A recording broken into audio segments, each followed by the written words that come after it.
Hello, team. It's Lucy here from Socially Constructed, helping organizations and leaders thrive in our crazy, uncertain world. And I have got Brendan talking with me from People Squared. Brendan, tell us all about you.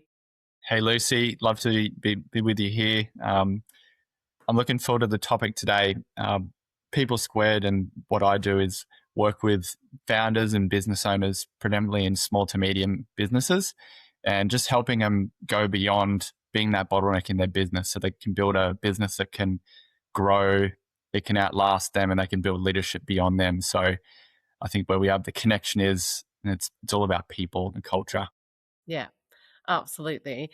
So yes, Brendan and I, we have a meeting of minds. We are in adjacent spaces, and we are both just obsessed with allowing people to thrive through our various channels. And we were having a conversation recently just about what we're seeing in our own personal lives or with our clients, and just looking at society generally and like what trends are tracking and what the kind of new normal is. And it is so fascinating to get under the hood of it. And we thought, we should talk about this from our perspective.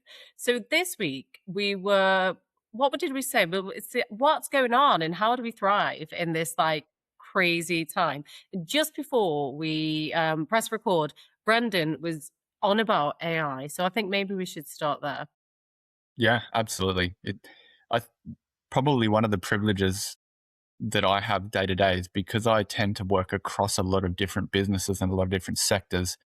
I start to notice different trends and patterns. And with AI, everyone seems to be talking about it, but for a long time it was just talk and all these different things that might be coming. But like I literally went to the footy last weekend and I was sitting next to a guy that I've known for a few years, and he just ripped out his phone and he was showing me the stuff he's been doing in the past 3 months. He said, 3 months ago, you couldn't do this. Now it's real, it's happening. And it was sort of like in your face going, okay, like there's What some kind of stuff. things was that? It's really about, because I think initially people were all focused on it's just going to like person out, AI in, whereas the conversation shifted over the past little while to how do you wrap AI around, how do you use it effectively, how do you keep the human element, but how do you help people be more effective? So it's transition to, for example, you might have 20 employees. You can actually help those 20 employees be more effective and grow your business without necessarily having to bring on more people, or finding a different way to use your workforce rather than just person out, AI in. I think that's what I'm seeing shifted. Yeah. And do you know, I get not confused. I use AI all the time. Yeah, So you like do. I have that moral Yes. ugh, Yep. like I've always prided myself on trying to, as a person and as a business, is trying to think conscientiously about all of my decisions, to be able to make sure I'm carbon neutral in my operating systems, giving back to charity, whatever it could be. And then I feel like such a little sneaky turd that I use it Yeah. because Yeah. I need it, Yeah. because it saves a lot of money. And when you're not a massive business, you're looking for cost saving kind of avenues. And so I use it. I like it. I feel guilty about it, but I recognize that there's no going back on using it. I Yeah. haven't figured out how people use it outside of like getting rid of heavy load light tasks. So getting like using Fixer to sort out your emails, or being able Yeah. to like free up like diary and that kind of stuff time, Yes. or search databases. I don't know how people are being super creative and innovative with it. Are you seeing Yeah. that? Yeah. No, I'm with you there. I think because that was a question I asked the other day. I said, well, when I can literally get it in like looking at my inbox and just helping me go faster, that's probably where it'll hit me the most, because a lot of our stuff is conversational, interactional. But to what you were saying, I don't think it's been worked out. I think we're in this phase now where people are trying to lean in with it, experiment with it. I don't think anyone quite has nailed it yet. Like No. there's Yeah. definitely a lot of good stuff happening. Like I was sitting with a client the other day and they're in the construction industry and they were showing me the forms that they're building. Like if someone goes out to site or just setting up a new project and all of that paperwork and stuff, he was showing me how he's set that all up and it's going to save them so much time Yeah. and just document storage. So it's already arrived. I just, like you're saying, I think my sort of thoughts on it is I don't want to dive too hard into it just yet because I don't know what it can and can't do. And I'm also got this in the back of my mind, like you were saying about the moral thing, is all it takes is for a social trend to have a kickback on AI.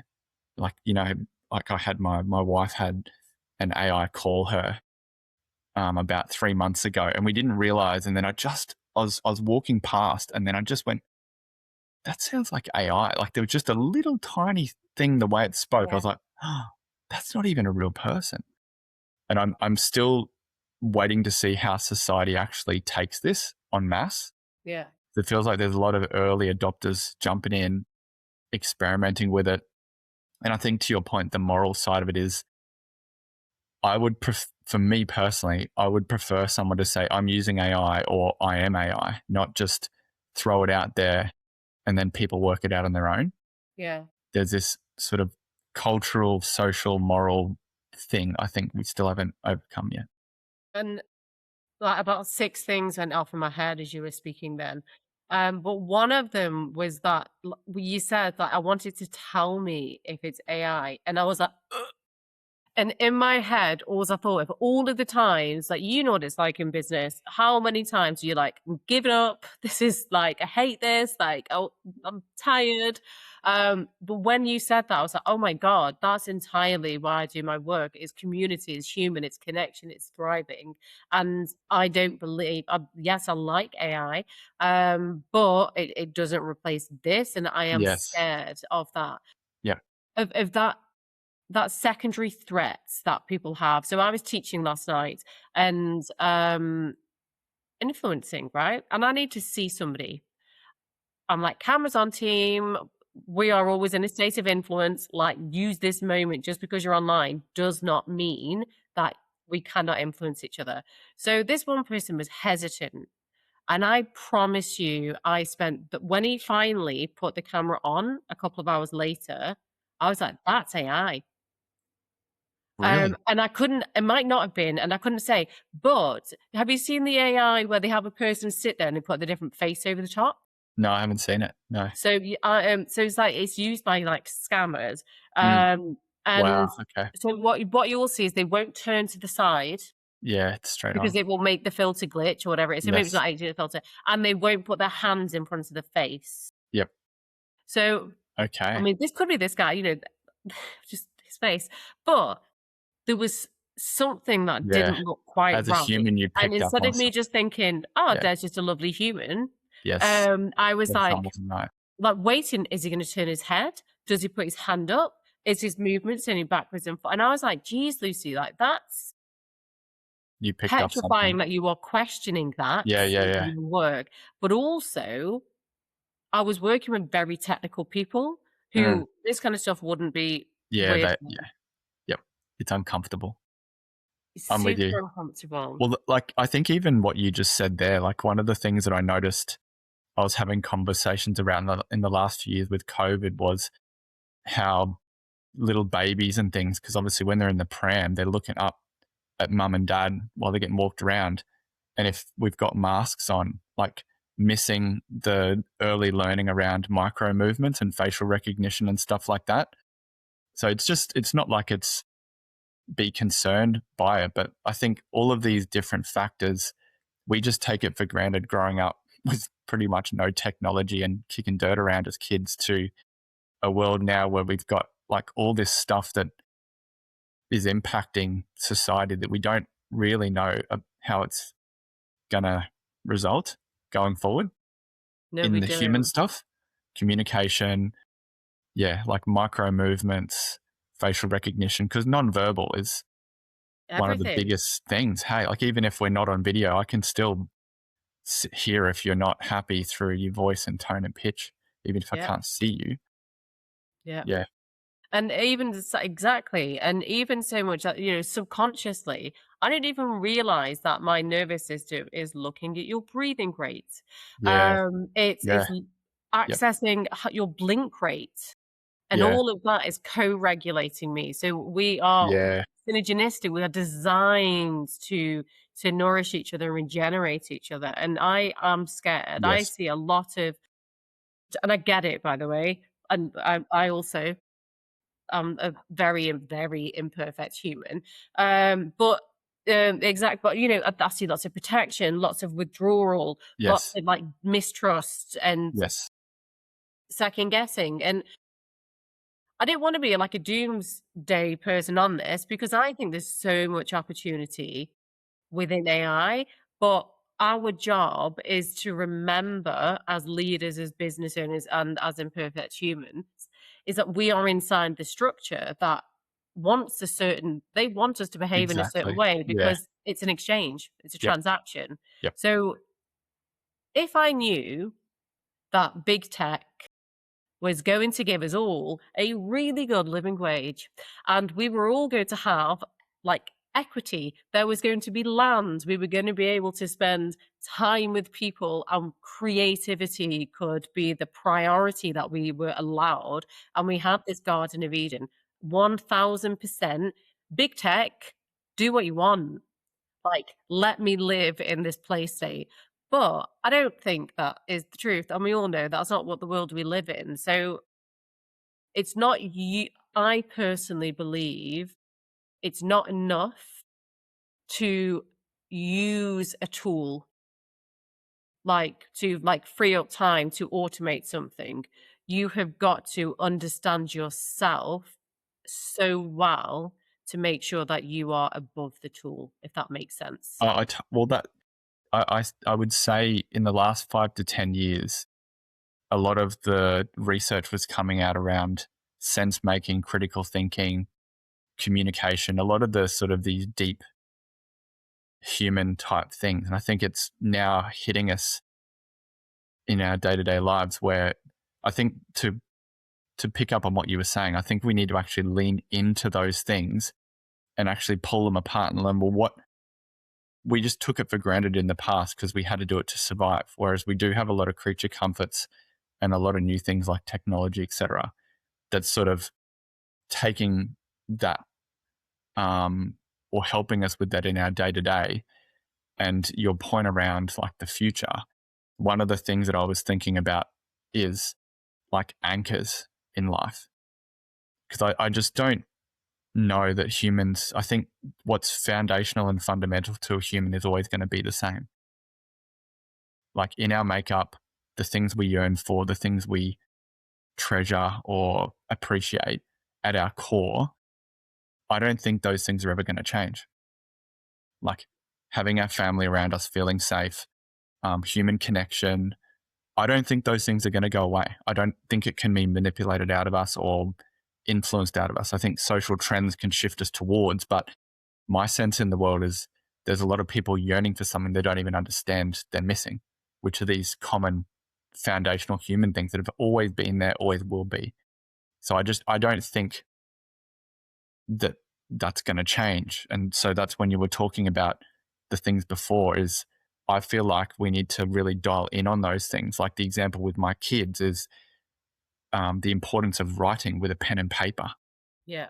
Like that's one of the things that we're doubling down on. And like we had their grandmother here the other day and she speaks Spanish. So not only are we wanting them to read and write, but even write in Spanish on pen and paper. So Yeah. it's pen and paper and another language just to get their brains moving Yeah. and using their brains. Yeah.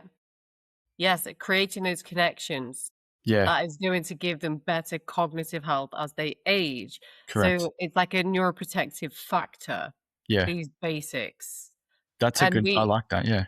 Because that's what I mean. yeah, Like, how do we define what those things are so that we can consciously and intentionally keep promoting the benefits of that? Because I feel like with tech and stuff, we sort of get pulled down a path, like with mobile phones and that. The tech's there, so we sort of just follow it. Whereas what you're suggesting is there's no reason why we can't do that stuff, but actually let us forge the path of the human direction, not, by Yeah, intent. Yeah. exactly. And I'm sure we've discussed it before. It's never been more important to empower yourself. And the problem is the solution, there are a gazillion, Yeah. isn't what people want to hear.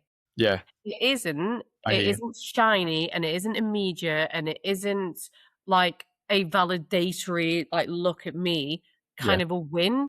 Yep. And this is why sometimes in my work, I can feel like I'm like, oh, fighting a losing battle because I'm saying to people, you want one, the stuff you want is probably bullshit. Yep. Like, Yep. you, we're all chasing something. Isn't what we want. It's the stuff you just said. It's family, it's connection, it's time, it's peace. I think we actually want to create. We want to create. We want to feel part of something bigger than Yeah. ourselves and Well, connection. participate and contribute. Yeah. Yes, exactly. People are too fast to be able to actively participate, and the solution is slowness. Mm. Because that's what Yeah. organic matter needs. Yeah. Pen and paper. Yep. This is hard. The evolution is in challenge, in friction, in time on a Yeah. task. It's in then 100%. allowing ourselves to filter, to process. So it's not just cheap hamburger junk food Yeah. thinking. Yep. It's like nourishing, Yep. brain growing, body regulating. Yeah. It's like a Japanese Michelin star where there's 10 guests per night and you got this beautiful meal that you can enjoy. Yeah. Yeah. Yeah. But it's people don't understand. I think that's both of our work. We're trying to create this space through different lenses. Um, and we're trying to sell people the 10 course meal Yes. because that's like the art of being human. And I am yet really to see any research that goes against this. I understand how stress works. I understand what that it does to a body, to a nervous system, to brain development, to decision making. But when people are stuck in that reactivity and that like Yeah. moving away from threat mode, Yep. they aren't thinking. And so when I say suggest to them that, hey, like I genuinely think that maybe we need to like prioritize hardship, Yes. challenge, going slow, recovering. They're like, Absolutely. you are Pollyanna. You look at you. It's okay for you to say that with your Yeah. life. Yep. No, I feel Yeah. but I also recognize I have enough knowledge in this my particular field to Yes. know that if I fall into that trap, I'm not getting out of it easily. Yeah. So I You've got a purposely confidence so create that you can friction. get yourself out of it. Yeah, yeah. And I believe that's the to me, that's the antidote. It's what who was I talking to the other day? Really cool person, really nice. Just thought she was great. But she was telling me, and did we discuss this before? She was telling me that within marketing now, they are hooking people up. I don't know if they're getting into fMRI machines, like brain scanners, or if they're doing their EEGs. But they are then giving them data, whatever it could be, like stimuli, like marketing stuff. Look at this thing, look at this thing. And then they are watching what part of the brain is activated, like where is the reward system activating, what is turning it off, so that they can make the marketing so individualized and so addictive Yeah. that you have no say. And in this conversation, I was like, but morally, where do we sit with that? Because Yeah. and the response was like, "But marketing's always been about." It has. Yeah. But that's like me saying, like, I've got cannabis, or but then I've got a man-made, the most addictive, potent drug Mm. on the planet. Yep. And I really don't know much about drugs, but it's Yep. Yep. like which one? It could be cannabis. And saying right here, or like it's something that feels good but isn't massively addictive, and saying these are both the same. Yeah. Yeah. Well, the thing, as you were talking about that, the thing that I am picking up myself and working on is the difference between knowledge and wisdom, and like the idea of discernment. Like, I think that's what we're in a time of, is discernment. How do you, like you were saying, when that face came up, something in you had the ability to trigger you to go, hang on, there's something not right here. So I think sense making and discernment, like, it's hard because you've got all these different factors that you're talking about in terms of what it means to be human. But I think that's what it is discernment in relationship, in respect to the world. And maybe, like, as you get older, you get a few grey hairs and you've been around the sun a few times, you start to go, oh yeah, we've seen this before in human history, or I've seen this before myself. And that's what tends to help people. And then with every generation, we've got the kids coming through, the teenagers who will either listen or not want to listen. We've got the people in the middle trying to just work it out. And then we've got the elderly. Some of them are wise, some of them aren't necessarily. But we've got these communities available to us that I feel like everyone's trying to do it on their own at the moment rather than leveraging community. I It's like, agree. how many old people, like, even with our kids, like the grandparents yesterday, my grandpa's like he's done a mechanical engineering degree and he's just sitting down helping with maths and explaining it through. It's like, man, that's available like all over the world. We've got people with time and knowledge. How do we pass that on? I don't think we're doing a good job of that. And then we won't get into resources and allocation of resources in the world. But it's, yeah, how do we discern through the time so that you're saying we can not necessarily nail everything, but discernment just helps us take stock of things. Like, okay, if Yeah. things aren't so good, how do I just stay in a space where I can try and work through this, or through community, we can work through this together rather than just trying to do everything on Yeah. our own, hunting on our own. And Never that, worked in the past. no. Ugh. Yes, Brendan. Yes, it never worked in the past. And it literally is that. You're so right. Hunting on our own. Like, that to me is really insightful because we are hyper individualistic with just our phones, who siloing the information. Um, and so it feels like the exchange isn't worth it because we're do this, do that. I spoke to somebody the other day who's having lots of life stuff going on, like just the messiness of being a human. Priorities should be in sorting out the community, the family, the connection. This person, though, was like, I need to stop being lazy. I've got to get back to the business. I've got to get back to the work. And I was like, whoa, whoa, no, no. I understand that. Yeah, Like, why I are you? feel Yeah, that. yeah, We've been conditioned to minimize everything and to prioritize the business and the wealth. But the magic is the fact that you were able to step away. Like, it works for you, you don't work for it.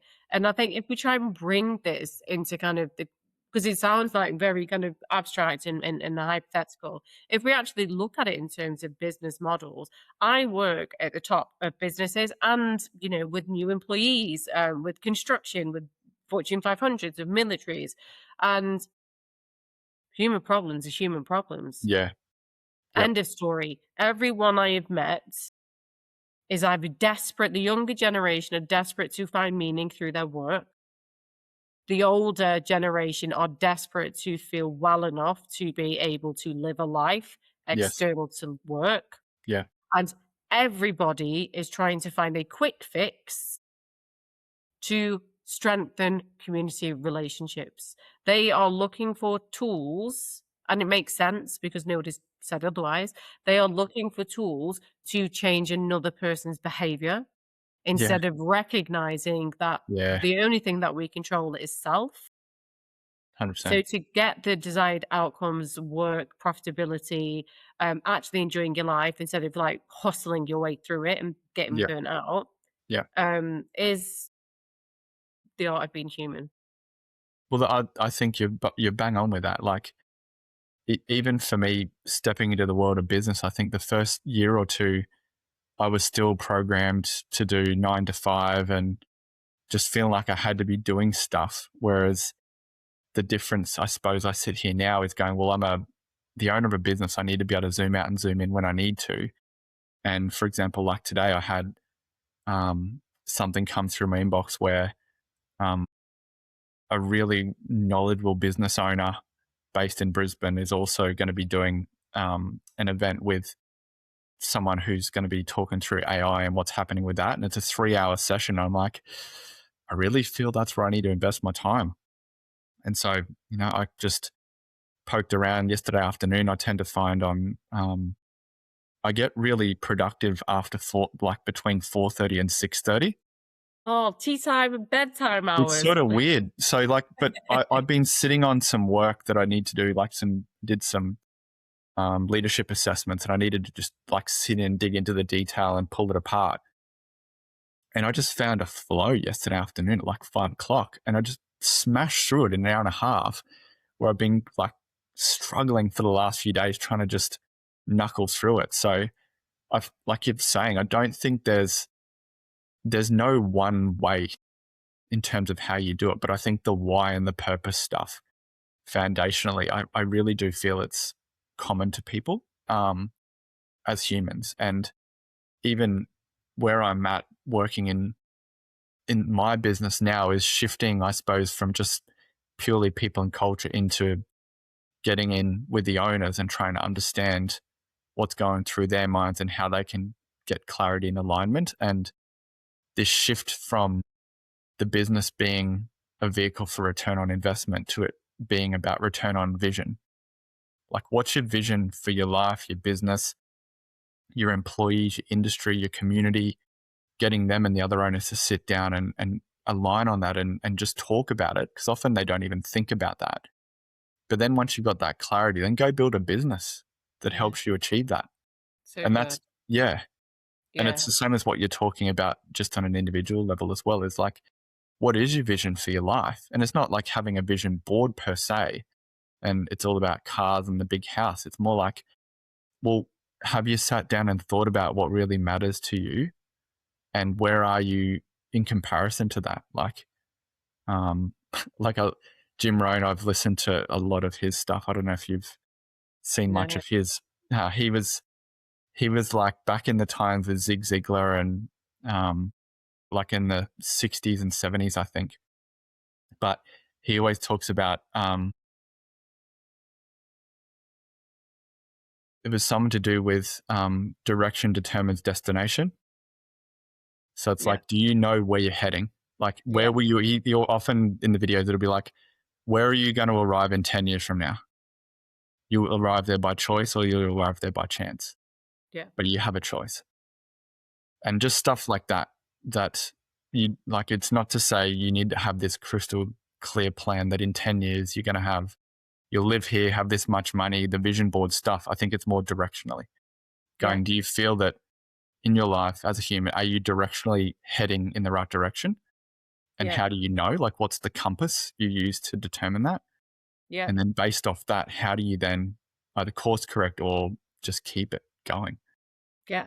I don't Yeah. think I don't think people spend time thinking about that or trying to work that out for themselves. No, because we're too busy. Yeah, And that's what I mean. Yeah, and it seems like, once it costs this time discounting, whatever it seems too abstract to make sense, but that's the magic. What you're saying is correct. And I love the idea, businesses are living things, they are ecosystems, they are groups 100%. of people. So Yeah, you put, like you say, well, get clear on the vision, create a thriving ecosystem. And when I say things, I'm not knocking big corporates by any stretch of the imagination. But business is built to do business. correct. So all of this stuff about success is selling you something to buy. Yeah, yeah, And it's like you said, it's not sole purpose. It's not thinking creatively that you have the power to develop something of massive meaning. But I know I'm kind of reiterating what you said, but it's helping me to process. But that is for me to decide what that looks like, not for me to be sold to of what yeah, excellence is. yeah. Yep. And I like that. I think for me, an example of trying to set goals, but make it accessible for you. So the really weird one, I love horses. It's not a weird one, but I love Yeah. horses. I've Yeah. always ridden. My kids, I've got 4 Right. children. They love to ride, So good. really expensive. Yeah.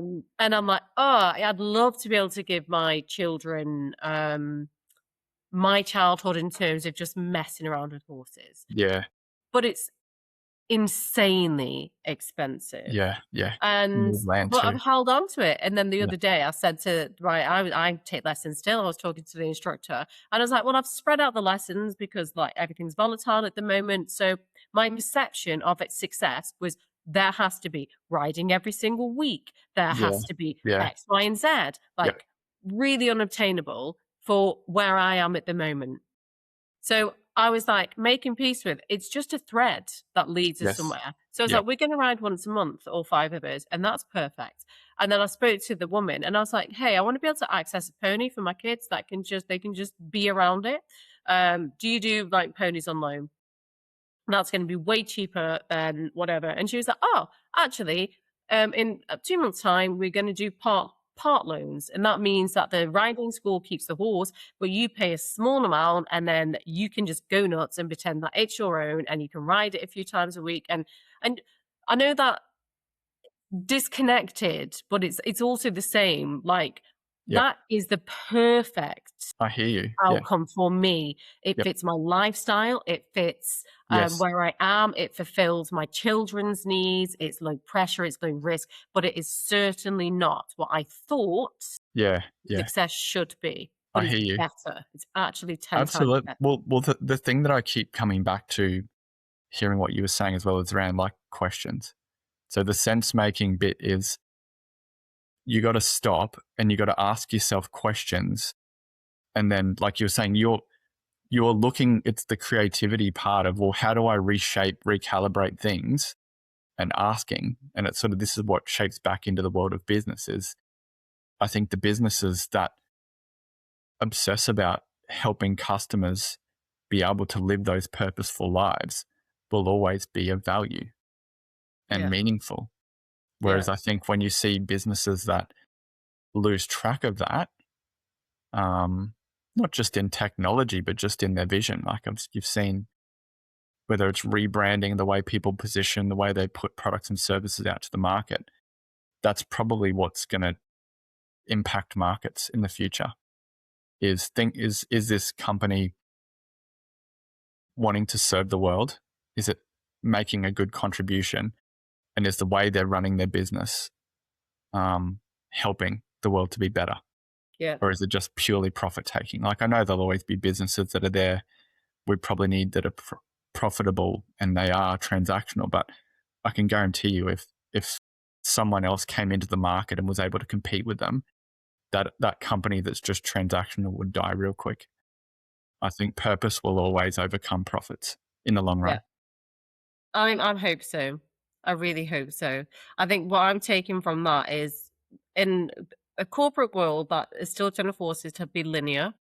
Yeah, It's not. It's been able to see around corners. That is the correct. superpower for the Yeah, future, and that is yep. what we need Seeing to around evolve. corners. I agree with you. And I think we're probably about time to wrap up. But before we do, I want you to say, and I'll ask you for any closing thoughts. One of the things that I'm seeing in business, particularly small business, and I adore, and I wanted to do, well, I did begin when I started my business years ago. They'd be like, "What's the cost?" I'd be like, "What do you have? What do you want? Do you want money? Do you want crypto?" And I remember going to my Yes. accountant and be like, "I want to give this person crypto." And they were like, "Hell no, Lucy." But I'm like, "But this is the right exchange for us." And Yeah. the accountant was like, "Don't you dare." Yeah. But I am massive into exchanging, as long as my needs are met. If I can exchange something with you and you have got something that you can give back to me, I really am open to transactional, business transactions being about more than just Yep. chitching Yep. money. What do you reckon? No, I sense that the tide of society, like if when you look at the way things are shaping, I do honestly think that society is less Like if you go back 30 or 40 years ago, everyone pretty much had the same sort of view. I was talking to someone about, like, let's say when I was a kid playing sport, if you were sort of mucking around back then, sort of any parent would just pull you into line and everyone would know, oh yeah, that's not the right thing to do. Whereas today, I would be like a little bit, I'm not sure how other parents would take it if their kid was mucking around Yeah. or, hey mate, just. So there's definitely, the world is way more dynamic and people's points of view are way more diverse.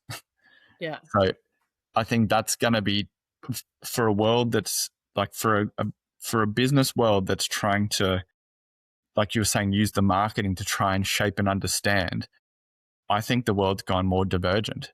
So I feel like that's going to be way harder to do than maybe 40, 50 years or even back in history, because groupthink and similarity was probably more so prevalent even up to 20 years ago, whereas now it's super diverse.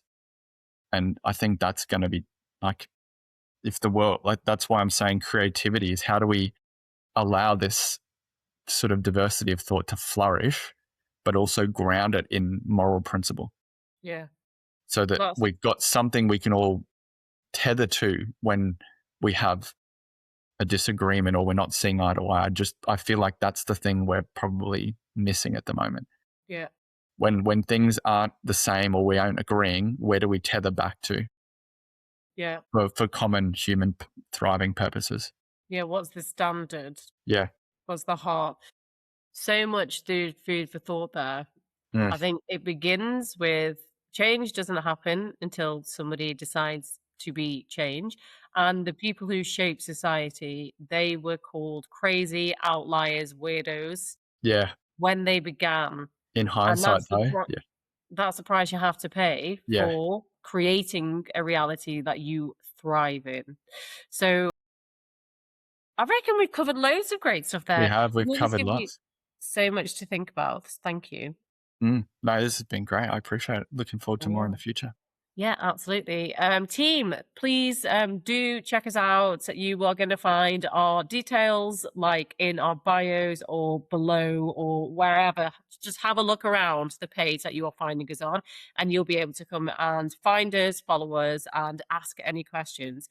But yeah, thank you so much for your time, and we'll see you next time.